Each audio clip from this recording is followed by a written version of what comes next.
Friday then. So I was actually about to go to bed the other night and I got a notification on my phone from Amazon saying that they had a desktop buying guide that I should check out. So I checked it out and I was mortified at the results. Like, the concept of the guide is good. You know, it asks you what are you using the desktop for so it can tailor the results to your needs, but the results it spits out are pretty garbage. So we're gonna take a closer look at it today, see what Amazon is suggesting their users buy if they're looking for a desktop PC and not willing to build their own, which you totally should be. And I may perhaps take one or two of the pre-builts we'll be looking at and revising their parts lists to make a better system for the amount of money they're asking. And maybe if you guys are interested in building a PC of that budget and for those needs, you might find this video a little helpful. The Corsair ONE i140 and i160 are the best portable powerhouses on the market, featuring up to an Intel Core i9 9900K and NVIDIA GeForce RTX 2080 Ti. Corsair's liquid cooling system for the CPU and GPU delivers uncompromised performance, low temps, and minimal noise for an experience few systems its size can achieve. For those who want everything, this is the one. Click on the link below to learn more. Let's just go ahead and rip Amazon a new one, starting at their desktop buying guide homepage here. Oh, and by the way, I am very aware that I haven't activated Windows on this system yet, but thank you in advance anyway for the million+ comments that are rolling in probably at this very moment, notifying me of that fact. Taking a look here, we've got a couple Apple iMacs. Those are these are the first things you show on the desktop buying guide landing page. Okay, you've also got a couple pre-builts here, Acer, Dell, Cyberpower, but at the top of the page you can narrow the results down further, as I mentioned, by picking which of these tasks you'll be using your desktop for. And I'm gonna choose gaming because I feel like a lot of us are gamers and we like gaming PCs. So wait, hold on. Okay, I clicked gaming, and still the Apple iMacs are the first two results. What? You know what? I'm not gonna hate. I'm gonna give them the benefit of the doubt. Both Apple and Amazon. I'm gonna click on the first one here and we'll take a look at the price and specs and see how it goes. So $1,549. Now bear in mind, the Apple iMacs are a little bit different because they come included with a 5K display, which is pretty nice bonus add. The one problem I have with that though is that if you're gonna buy an iMac primarily for gaming, most likely the specs inside are not gonna be able to drive that 5K display anyway. So, well, let's just take a look at who knows? Let's take a look at the specs. Let's see what's possible here. We've got a 7th gen dual core i5 CPU. $1,500 in 2019 should get you at least a Core i7 with 6 or 8 cores, or definitely a Ryzen 7 CPU with 8 cores and 16 threads if you're going AMD. We only have 8 gigs of RAM too. I mean, I've been able to fit 16 gigs in $500 budget PCs, no problem. So that's not great. For GPU, we've got a couple options depending on the kit that you want to be outfitted with. Radeon Pro 570, 575, or 580 with up to 8 gigs of VRAM. Okay, so the Radeon Pro series, from what I understand, are not quite as fast as their RX 500 series counterparts when it comes to gaming, but they're not far behind. That being said, this system isn't chalking up to be a solid option if gaming is your primary focus, especially for the price.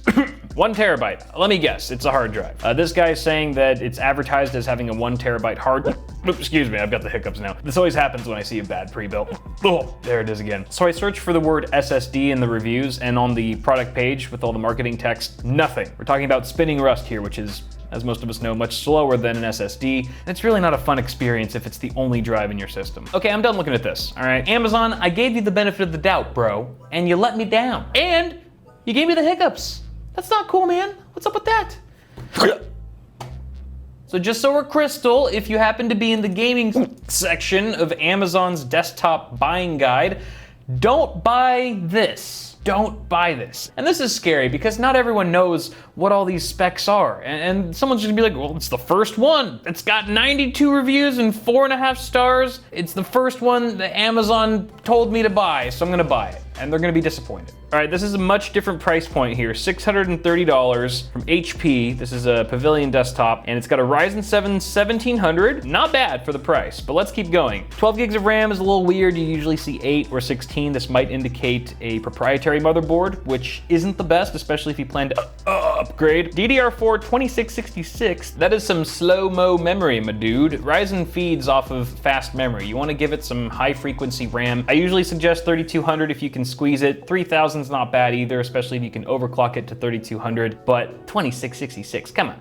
Come on. 1 terabyte hard drive, you know, I wasn't really expecting an SSD in here, although you could squeeze one in for this price point, and I'll show you how in just a moment. And Windows 10. And that's something worth noting, is that pre-builts, to their credit, usually come included with the software, the operating system. It's included with the price, so you don't have to worry about that. What's the graphics? Give me the graphics. RX 550, get out! Come on, you can easily cram an RX 580 in there, no problemo. Especially with all the price drops we've been seeing. You can get an 8 gig model for 179 bucks. It's not too hard to find, so RX 550 is weak sauce. Shit's weak. I wonder what cooler they have in here too. They probably don't have a decent enough cooler for you to overclock that 1700. I would be very surprised if there's anything comparable to like a Hyper 212 in there. I have seen enough. All right, Amazon, you fed us a bad Apple recommendation and a bad PC recommendation. But those were both from really big name brands. What if we go to someone like, what if we check out a build from, say, a smaller SI? Maybe one I've never heard of, like Adamant Computers. I've never heard of Adamant. I can adamantly say that. So maybe they'll give you more bang for your buck. Let's check it out. No internet, no!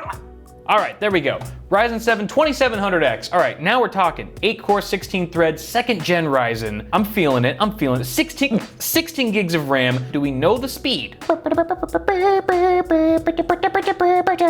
It does not say. It does not say any of it. All right, not sure about that. 3 terabyte hard drive, 250 gig SSD, thank you. 650 watt power supply, and a GeForce RTX 2060. That's a little weak. Shit's weak. $1,600. With a $1,600 budget, I'm pretty sure you could squeeze a lot more performance out of a gaming rig. Let's see what we can do. Okay, so after like 10 minutes on PC Part Picker, I parted out a rig that comes out to $1,601. It's about the same price. They've got a 2700X, we've got a 2700. We can just overclock this, especially with our nice Noctua cooler. We can overclock all the cores probably to 4 gigahertz thereabouts, maybe even 4.1, and it's gonna perform exactly the same as, say, an overclocked 2700X running at the same frequency. However, if you aren't overclocking, that's not your thing, you're scared for some stupid reason, then yeah, okay, your 2700X is gonna run a little faster out of the box, but just overclock it. Just overclock it and you'll be fine. All right, so we got the Noctua cooler in there. It's a nice little air cooler, 120 millimeter fan. I hate these freaking hiccups. I'm so over it. MSI B450 Tomahawk motherboard. I definitely vouch for that board. I've used it a ton, and it's probably better than the board that's in here. I mean, I don't want to make any assumptions, but it probably is. I matched their 16 gigs of RAM, but we've got 3200 speed. Again, can't verify what the speed's running there. Intel 545S 256 gig SSD, more or less the same as what they have, although I'm not exactly sure what model they're using. This is the one area they have us beat. They've got a 3 terabyte hard drive. We have a 2 terabyte hard drive, but when you see the rest of the specs, I don't think that's gonna matter too much to the average user. We have an MSI RTX 2080. 8 gig Ventus video card. This isn't like a blower style card either. It's got dual fans. It's a pretty decent cooler, open air shroud. This is gonna beat the crap out of an RTX 2060. And, you know, here's my rule of thumb, is if you're building a gaming PC, take your budget, whatever your max budget is, say you wanna spend $1,000 on a rig, allocate half of that budget, around more or less half, to your GPU. Now, this isn't gonna work for everyone. Some people have complex needs, but if you're just gaming, allocate around half of your budget to the GPU because that's what's gonna affect your gaming performance the most. So you can see I spent about 700 bucks on the 2080. It's definitely less than half, but you know, if we went the next rung up, RTX 2080 Ti, that would go way over half of our budget. Now we're talking, you know, 1100, 1200 plus for a GPU. And just to put things in perspective, the RTX 2060 is a great card for 1080p and even 1440p gaming, but you really get your foot in the door to 4K gaming with an RTX 2080. Should you be interested in that? And even if you're not, I mean, let's say you're just gaming at 1440p, you can be gaming at that resolution with an RTX 2080 for 3, 4, maybe even 5 years before you even think about upgrading your GPU. Whereas you're gonna feel that slow down a lot sooner with the 2060. For the case, I went with an Eclipse 400 from Fantex. This is, I used this case very recently, and I'm using it again here because I follow my own advice, damn it. It's a $70 case, all right? Tempered glass. No, this acrylic nonsense. Not throwing shade on the Focus G. This is a great case. I actually really like this case a lot for Fractal. But if you have the money to spare and you like the way tempered glass looks and you don't want your side panel window being scratched up like a motherfucker, then this is a great option. It's got a power supply shroud. This case doesn't, and just great cable management all around. So solid option there. And we have a Seasonic Focus Gold 650 watt semi-modular unit. Oh yeah, and look at this. I included Windows 10 Home. Woo! $100. This is just a bonus, you know. If you go to like a Windows key reseller, you can find them for much cheaper than retail. I usually get mine from a reseller for like 30 to 35 bucks, and it definitely keeps you from eating into your budget for the rest of the PC. All right, Adamant, you did much better than Apple and HP, but still not quite the build we're looking for here. So let's take a gander. I'll give you guys one more chance, Amazon. All right, show me something good. All right, let's go with Cyberpower. All right, so first I went with an SI I didn't really know. Cyberpower is practically a household name for PC builders, so let's see what they have to offer here. For $710, Ryzen 5 1400. Oof. Okay, so first gen Ryzen, this might be an older pre-built model. I would go with the second gen Ryzen. If you're building a system now, just get a Ryzen 5 2600 perhaps. You would even get 2 more cores and 4 more threads as compared to this quad core here. An AMD R7 250, 2GB card. No! What is that even capable of? I think I own an R7 250, but I've never benchmarked it. It's just been held captive in my garage all these years. It's probably tried to run away at some point, but you know, it's too slow. This isn't even good for 1080p anymore. Someone's gonna buy this. 16 people already bought this. I hope they got it on sale. 8 gigs of RAM, should be 16. 1 terabyte hard drive, no SSD. You get Windows 10, but that doesn't make up for Nah. All right, I'll be right back again.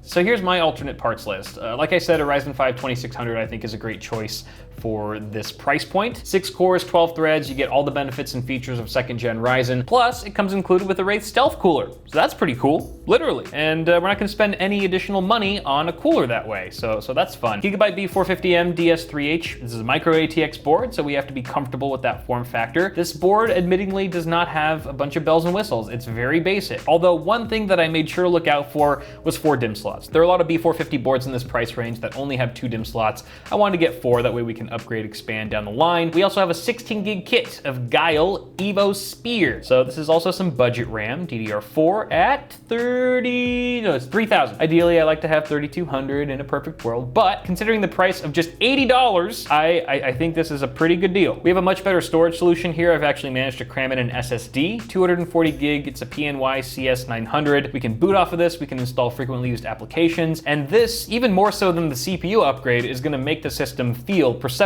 so much snappier and responsive. Still pairing that with a 1 terabyte hard drive, and I can't wait to hear all your jokes about how unreliable Seagate Barracudas are. The GPU is really the biggest upgrade here. We're going from an R7 250 with 2 gigs of memory to an RX 580 8 gig card. This is the Red Dragon from Power Color. It's got a cool little dragon on the box, so you know it's fast. But it's gonna be so much faster than that R7 250. It's not even funny. Now I did get a little inspired from the last pre-built we looked at with the Focus G from Fractal, that case. So I'm using that case again, but this is the Focus G Mini. Yeah, I know it's an acrylic side panel window, but it's $50, come on! And you know, it's got a really smart cable management layout. You know, all the cutouts are where they should be. They're ample size. There's plenty of space behind the motherboard tray if you know what you're doing. And it's very well built for the price. Steel material and all that jazz. Our power supply is a 500 watt, 80 plus bronze certified, semi-modular Rosewell Galatia. I've never used this unit before. It does have nasty ketchup and mustard cables, which I don't like, but it is semi-modular. It's 80 plus rated, has very good reviews, surprisingly,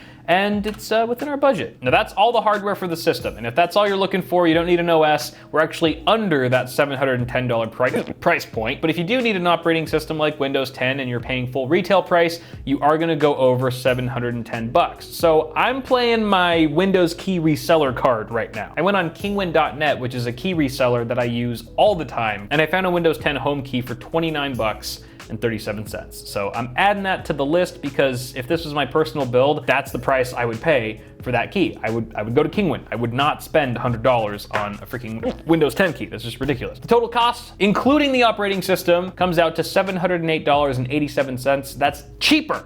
Like a whole dollar cheaper than this. Oh, and I missed this before. They have ketchup and mustard cables too. Oh, look at that stock fan. Oh, that stock AMD heatsink. Oh, I'm gonna have nightmares. So I guess the moral of the story here is if you're gonna go to the Amazon desktop buying guide to buy a gaming PC, don't. And that probably goes for all the other categories that they have here too. Like if you needed a system for multimedia and creative, the first thing that pops up is a $1,000 Cyberpower PC that I can already see right here is just, you can build a better system for this price. It's just the same pattern and trend that we're seeing with pre-built systems. And there are people out there who, for whatever reason, cannot or do not want to build their own. But if you can help it, if you could just manage to do it, it's so much better if you build it yourself, as hopefully I've demonstrated today. And for the record, I'm not knocking all pre-builts. There are companies out there who do pre-builts right, if you know where to look. And sure, in some way, this video is a bit of a critique towards those SIs and pre-built manufacturers, but it's also sort of a critique on Amazon more so, because they're the ones who are curating these lists for people who might not know what they're doing. In fact, if they're looking at a desktop buying guide, then they probably don't know what they're doing. And so I just feel like it might be a little bit risky or maybe even irresponsible for Amazon to just sort of loosey-goosey list iMac here. So I don't know, Amazon, you're smarter than me, you're the big company. Maybe hire someone who knows computers to do this, and hopefully everyone will benefit from it. But that's just my input, what do I know? But thank you for watching this video. If you enjoyed it, toss a like on it before you go and get subscribed for more tech stuff coming at you really soon. Did you guys notice that I put the acoustic foam panels down here? It's all kind of coming together. Still echoey in here, but I'm working on it. I have more stuff in the works for echo reduction, so that's coming soon too. Did I already say subscribe? Yeah, you guys know the drill. All right, that's all for now, guys. Thank you for watching. Have a good one, and I will see you all in the next video.